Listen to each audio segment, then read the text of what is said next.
प्यारे बच्चों, आज हम तुलसीदास जी के द्वारा लिखा हुआ रामचरितमानस महाकाव्य से लिया राम लक्ष्मण परशुराम संवाद देख रहे हैं। बालकांड रामचरितमानस से लिए हुए इस प्रसंग में उस स्थिति का वर्णन है जब राजा जनक के दरबार में माता सीता जी का स्वयंवर होता है। उस समय शर्त रखी जाती है कि शिव धनुष, जो भगवान शिव का धनुष था और परशुराम जी के पास धरोहर स्वरूप था, उसे जो भी व्यक्ति उठा लेगा उसी के साथ माँ सीता का विवाह हो जाएगा। उस सभा में बैठे हुए जब अनेकों राज्यों से आए हुए प्रतिनिधि इस कार्य को करने में सफल नहीं हो पाए, तब विश्वामित्र की, अपने गुरुजी की आज्ञा पाकर भगवान राम आगे बढ़ते हैं और उस धनुष को उठाकर जैसे ही उस पर प्रत्यंचा चढ़ाते हैं, धनुष टूट जाता है। ये बात जब परशुराम जी को पता लगती है तो परशुराम जी क्रोधित होकर के उस दरबार में पहुंचते हैं। वहीं से हम अपनी बात प्रारंभ करते हैं। जब परशुराम जी क्रोधित होकर के उस सभा में बैठे हुए सभी सभासदों को ललकारते हैं, बुरा भला कहने लगते हैं, तो भगवान राम उनके क्रोध को शांत करने का बड़े विनीत शब्दों में प्रयास करते हैं और कहते हैं कि नाथ शंभुधनु भंजु निहारा, हो यही केउ एक दास तुम्हारा। कि हे नाथ, शंभुधनु भगवान शिव के इस धनुष को भंजनिहारा, भंजन करने वाला, तोड़ने वाला कोई और नहीं बल्कि कौन है? हो यही क्यों एक दास तुम्हारा। निश्चय ही वो कोई आपका दास ही है, आपका सेवक ही है, जिसके द्वारा भगवान शिव का यह धनुष टूट गया। उसने जानबूझ करके इस धनुष को नहीं तोड़ा, बल्कि यह धनुष टूट गया। लेकिन वो व्यक्ति कोई और नहीं हो सकता, वह व्यक्ति निश्चित रूप से आपका सेवक है, निश्चित रूप से आपका दास है। इसलिए आयसु कहा कहिए किन मोही। हे मुनि, उस व्यक्ति के लिए क्या आज्ञा है? उस व्यक्ति को आप जो कुछ भी दंड देना चाहें दीजिए। आयसु कहा कहिए किन मोही। आप मुझसे क्यों नहीं कह देते कि उस व्यक्ति के लिए जिसने इस धनुष को तोड़ा है क्या आज्ञा है? सुनि ऋषाई बोले मुनि को ही। राम की इन बातों को सुनकर के मुनि अर्थात परशुराम जी, ऋषाई मीन्स खीज उठते हैं और क्रोधी स्वभाव के मुनि परशुराम जी बोलते हैं। परशुराम जी राम को क्या जवाब देते हैं कि सेवक सो जो करे सेवकाई। कि हे राम, आप कहते हैं कि इस धनुष को तोड़ने वाला कोई और नहीं, आपका दास ही हो सकता है, लेकिन ऐसा नहीं है। दास या सेवक तो वह होता है जो सेवा करने का कार्य करता है। सेवक तो वह होता है जो करे सेवकाई, जो सेवा करने का कार्य करता है। अरिकरणी, अरि मीन्स शत्रु, अरिकरणी जो शत्रुता का कार्य करता है। करिए लड़ाई, तो उससे तो लड़ना ही पड़ता है, उससे तो युद्ध ही करना पड़ता है। सुनहु राम, हे राम सुनिए, जेहि शिव धनु तोड़ा, जिसने भी शिव जी के इस धनुष को तोड़ा है। सहस्र बाहु सम सो रिपु मोरा, वह व्यक्ति सहस्र बाहु के समान मेरा रिपु है, मेरा दुश्मन है। जिस प्रकार से सहस्र बाहु ने मेरे माता और पिता का अपमान किया और मेरे पिता जमदग्नि ऋषि की गऊओं को जबरदस्ती हाँक ले गया, इस कारण से मेरे कोप का भाजन बना, इसलिए वह मेरा शत्रु कहलाया और मैंने उसकी सहस्र भुजाओं को अपने फरसे से खंडित किया, उनका भंजन किया। इसी प्रकार से वह व्यक्ति जिसने भी इस भगवान शिव के धनुष को तोड़ा है, जेहि शिव धनु तोड़ा सहस्र बाहु सम सौरिप मोरा, वह व्यक्ति सहस्र बाहु के समान मेरा शत्रु है, मेरा दुश्मन है। सो बिलगाऊ बिहाई समाजा, इसलिए वो इस सभासद में जितने भी लोग बैठे हुए हैं उनमें से सो बिलगाऊ अलग हो जाए, अलग निकल आए, मुझे पता लग जाए कि ऐसा कौन व्यक्ति है जिसने भगवान शिव के धनुष को तोड़ा है।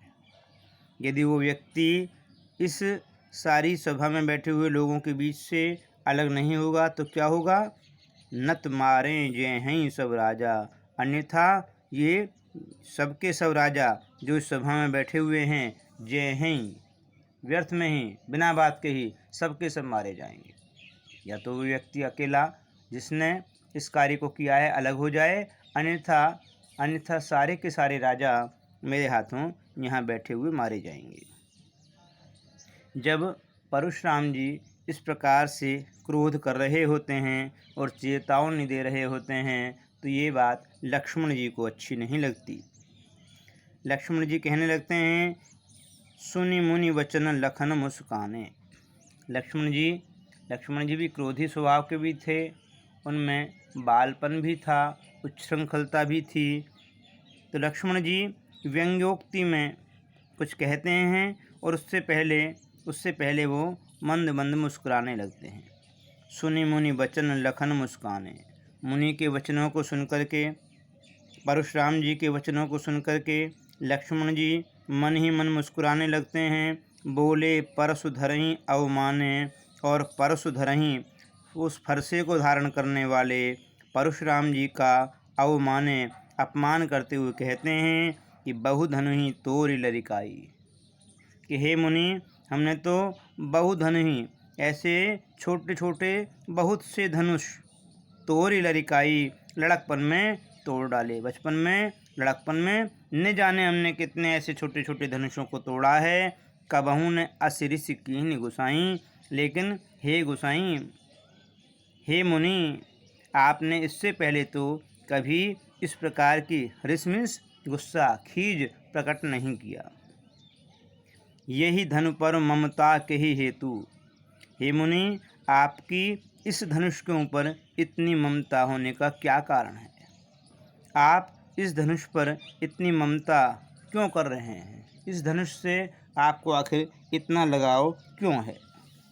सुनि रिसाई कह भृगुकुल केतु, और भृगुकुल की केतु मीन्स पताका, ध्वज, भृगुकुल की पताका के समान सुशोभित होने वाले मुनि परशुराम जी लक्ष्मण जी की इन बातों को सुनकर के सुनि रिसाई, खींच उठते हैं। उनका क्रोध और अधिक बढ़ जाता है और वो कहते हैं कि रे नृप बालक काल बस, बोलत तुहिन समार। हे नृप बालक, नृप मीन्स राजा, हे राजपुत्र, काल बस, मुझे लगता है कि तुम्हारे ऊपर काल मंडरा रहा है, इसी कारण से बोलत तुहिन संभार, इसी कारण से तू अपनी जिह्वा संभाल करके नहीं बोल रहा, जबान संभाल करके नहीं बोल रहा है और उल्टी सीधी बातें कर रहा है। धनु ही सम त्रिपुरारि धनु, विदित सकल संसार, तो छोटे मोटे धनुषों के समान त्रिपुरारि धनु भगवान शिव के धनुष को मानता है? ऐसा नहीं है। विदित सकल संसार, जबकि सारा का सारा संसार इस बात को जानता है कि ऐसा नहीं है। अन्य धनुष भगवान शिव के धनुष के समान नहीं हो सकते। जब परशुराम जी इस प्रकार की बातों को कहते हैं तो लक्ष्मण जी उन बातों को सुन रहे होते हैं। लक्ष्मण जी पुनः कहते हैं कि लखन कहा हंसी हमरे जाना। लक्ष्मण जी मंद मंद फिर मुस्कुराते हैं, मानो परशुराम जी की हंसी उड़ा रहे हों, उनके ऊपर व्यंग कर रहे हों, उनके ऊपर कटाक्ष करना चाह रहे हों। लखन कहा हंसी हमरे जाना, वह हंस करके मुस्कुराते हुए कहते हैं कि सुनहु देव सब धनुष समाना, कि हे देव, हमने तो सुना है कि सारे के सारे धनुष समान होते हैं, उनमें कोई बड़ा कोई छोटा नहीं होता। का क्षति लाभ जून धनु तोड़े। जून मीन्स पुराने।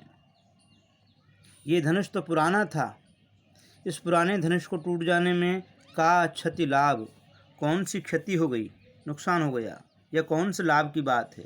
पुराने धनुष के टूटने में कोई लाभ हानि की बात नहीं है।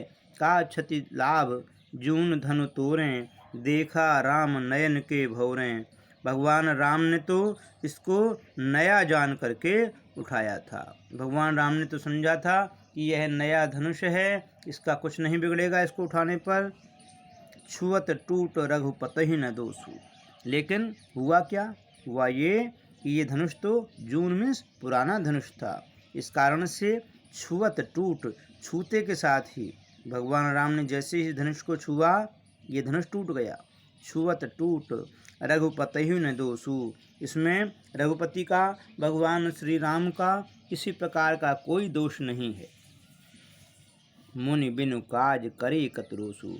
हे मुनि, बिना किसी कारण के ही आप क्यों रोष कर रहे हैं, क्यों गुस्सा कर रहे हैं, क्यों क्रोध कर रहे हैं।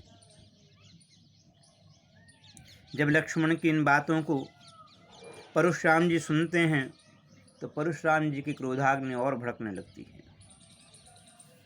परशुराम जी अपने फरसे को उठाकर तान लेते हैं और उस फरसे की ओर देख करके बोलते हैं, बोले चितई परशु की ओरा। अपने फरसे की ओर चितई मीन्स देख करके परशुराम जी कहते हैं कि रे सठ सुनहि स्वभाव न मोरा। सठ मीन्स मूर्ख, कि हे मूर्ख, तुमने क्या मेरे स्वभाव के विषय में अब तक नहीं सुना है? क्या तुम मेरे स्वभाव के विषय में नहीं जानते हो? बालक बोली बधऊ नहीं तोई। मैं तुझे बालक बोली, बालक जान करके, बच्चा समझ करके, बधो नहीं तोई, तेरा वध नहीं कर रहा था। अन्यथा यदि कोई बड़ा व्यक्ति होता और इस प्रकार से उच्छृंखलता करता, यदि कोई बड़ा व्यक्ति होता और इस प्रकार की व्यंग्योक्ति मेरे सामने करता, मुझसे जिद बहस करता, निश्चित रूप से मैं उसका वध कर देता। बालक बोली बधो नहीं तोई। मैं तुझे बालक जान करके तेरा वध नहीं कर रहा हूँ। केवल मुनि जड़ जान ही मोही। हे मूर्ख, तू क्या मुझे केवल जड़ मुनि ही मान रहा है, केवल मुनि मान करके चल रहा है, ऋषि मान करके चल रहा है? ऐसा नहीं है, बल्कि क्या है कि बाल ब्रह्मचारी अति कोही।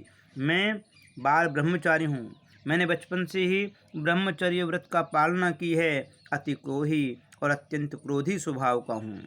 विश्व विदित क्षत्रिय कुलद्रोही। और ये सारा संसार जानता है कि मैं क्षत्रिय कुल का हमेशा से दुश्मन रहा।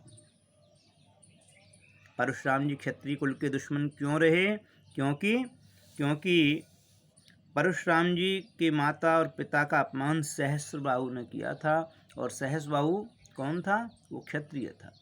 तो इस कारण से वो क्षत्रियों को अपना दुश्मन समझते हैं और कहते हैं कि भुजबल भूमि भूप बिन कीनी।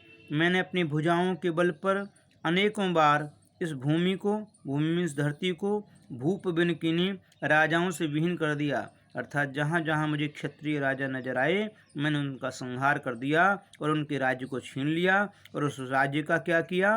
विपुल बार, अनेकों बार मही देवन दीनी, मही देवों को प्रदान कर दी। मही मीन्स धरती, देव मीन्स देवता। मही देव मीन्स धरती के देवता। धरती के देवता को इसको माना गया है ब्राह्मणों को।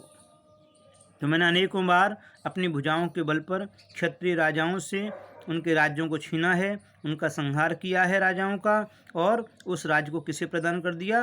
ब्राह्मण देवों को। विपुल बार मही देवंदिनी, और अनेकों बार उन राज्यों को मैंने ब्राह्मण देवों को प्रदान कर दिया है। सहस बाहु भुज छेद निहारा, परसु बिलोक महीप कुमारा। हे महीप कुमार, मही मीन्स पृथ्वी, महीप मीन्स राजा, महीप कुमारा, महीप कुमार राजपुत्र। हे राजपुत्र, परसु बिलोक, तू मेरे फरसे को, बिलोक मीन्स देख ले, ये कितना घातक है, कितना नुकीला है, कितना कठोर है।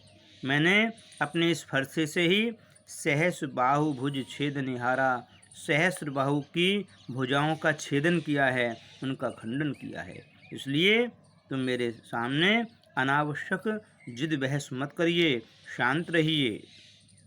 तो इस प्रकार से परशुराम जी लक्ष्मण जी को क्रोधित होकर के ये बातें समझा रहे होते हैं और कहते हैं कि मातु पितहि जनि सोच बस, करसि महिष किशोर, गर्भन के अर्भक दलन, परसु मोर अति घोर।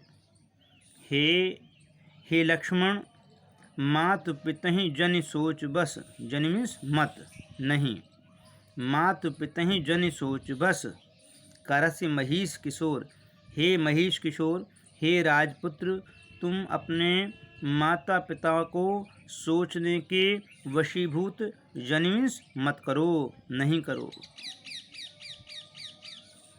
मैं तुम्हारी इस उद्दंडता के कारण तुम्हें दंड दे दूंगा, तुम्हारा वध कर दूंगा, तुम्हारे माता पिता सोच में पड़ जाएंगे। तो हे राजपुत्र, तुम अपने माता पिता को सोचने के वशीभूत मत करो। गर्भन के अर्भक दलन, परस मोर अति घोर। और मेरा फरसा तुम देख रहे हो, मेरा परशु कैसा है, परशु मोर, मेरा फरसा कैसा है, अति घोर, अत्यंत कठोर, अत्यंत घातक, अत्यंत नुकीला, अत्यंत पैना।